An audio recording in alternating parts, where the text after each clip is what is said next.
Cheers, my loves. I hope that all of you are doing really well. And in this video, we'll be talking about intentional emotional neglect.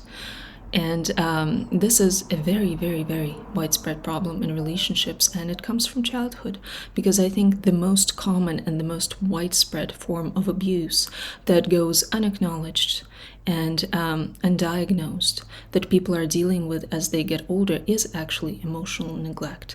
Is when both parents were busy, were working. It's when a child was growing up with a grandparent when they should have been growing up with parents. It's when they didn't have the friend support, the community support that they needed. Emotional neglect is very, very widespread. And because when we grow up, we tend to repeat these patterns. We look in people for energy patterns that we recognize so that we can relive some of the trauma that we don't even necessarily categorize as trauma, because we've been gaslit into believing that this is just life, this is just normal.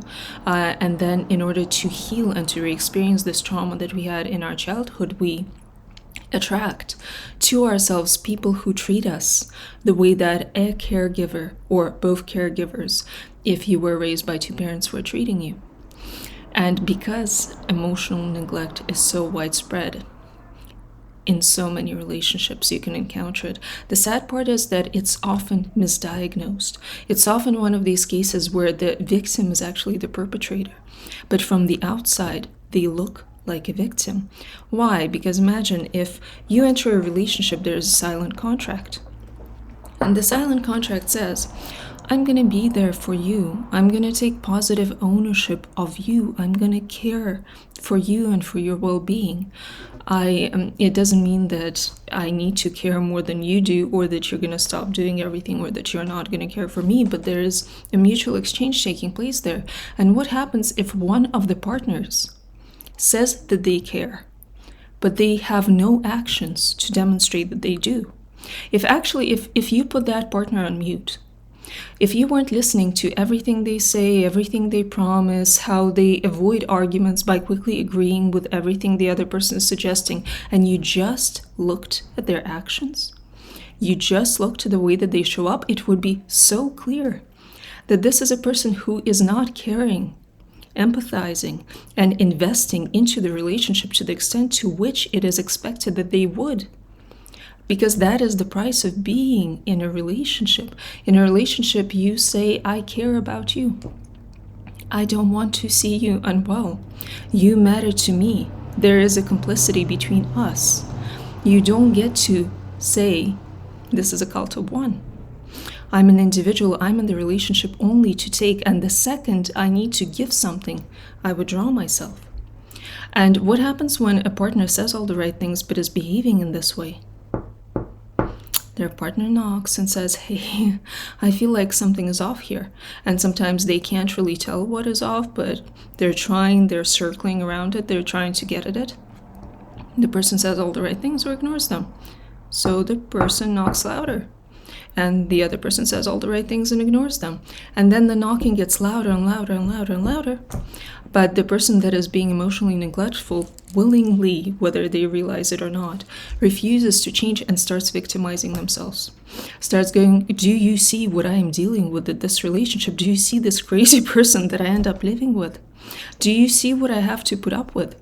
And in reality, this is a reaction.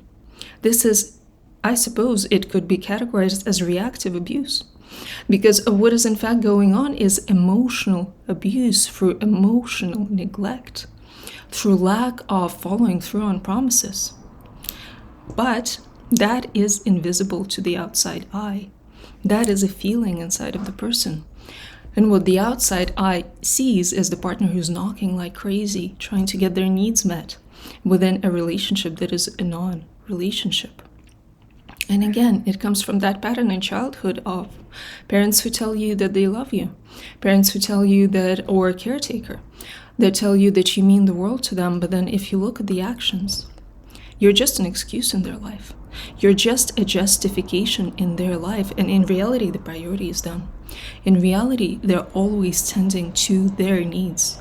They're rarely tending to your needs, and sometimes there's a very good reason for that. Sometimes money is an issue, sometimes health is an issue, sometimes there's other circumstances, but often there aren't, and these are just people who emotionally withdraw themselves when they should be present for their child, when they should be giving their child attention, validation, saying you're smart, you're kind, you're important, you're matter to this world. And the child then ends up not knowing what that looks like, not being able to recognize people who are not necessarily that emotionally available. And yes, sometimes this abuse takes place because the person doesn't actually like their partner that much, isn't completely invested in the relationship, isn't completely in love. But oftentimes that's not even the case. Oftentimes this is a pattern that would be true with absolutely anybody. Why? Let's take as an example this person, they were growing up and they effectively had their childhood hijacked from them by one of their caretakers. Maybe the caretaker was sick. And because they were sick, they were the ones that always needed the attention, and the child wanted to protagonize.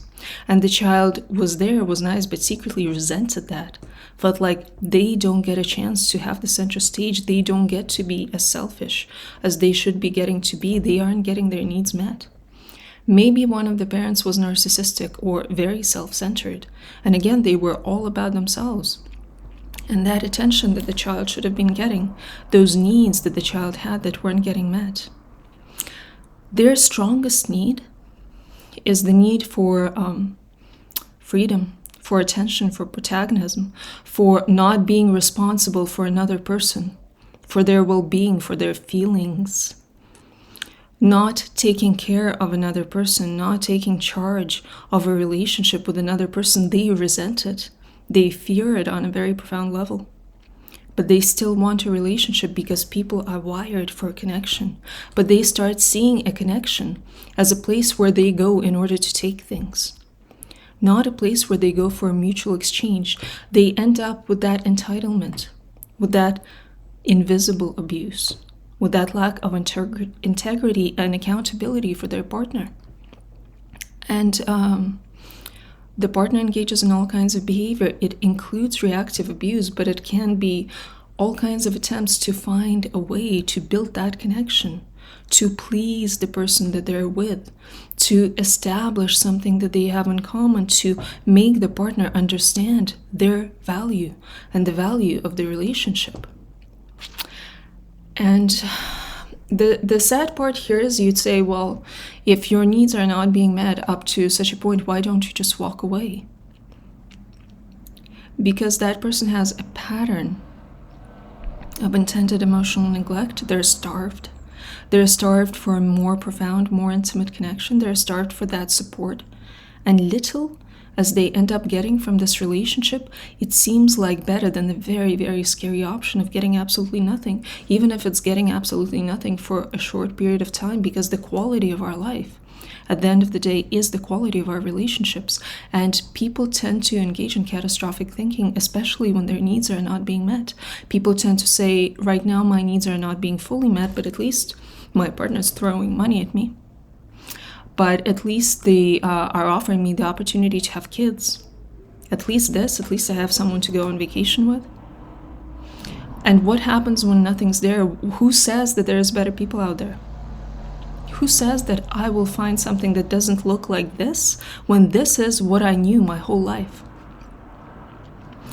We need to learn to recognize intentional emotional neglect, because it is a form of abuse.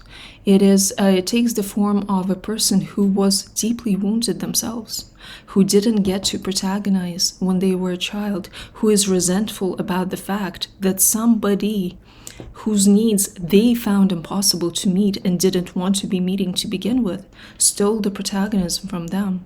They don't want to recreate that scenario, but they recreate that scenario in their lives because they haven't forgiven. And the things that we don't forgive in our lives, as in release, not say that it was okay for us to be treated this way or to happen, we replay these scenarios, we recreate them.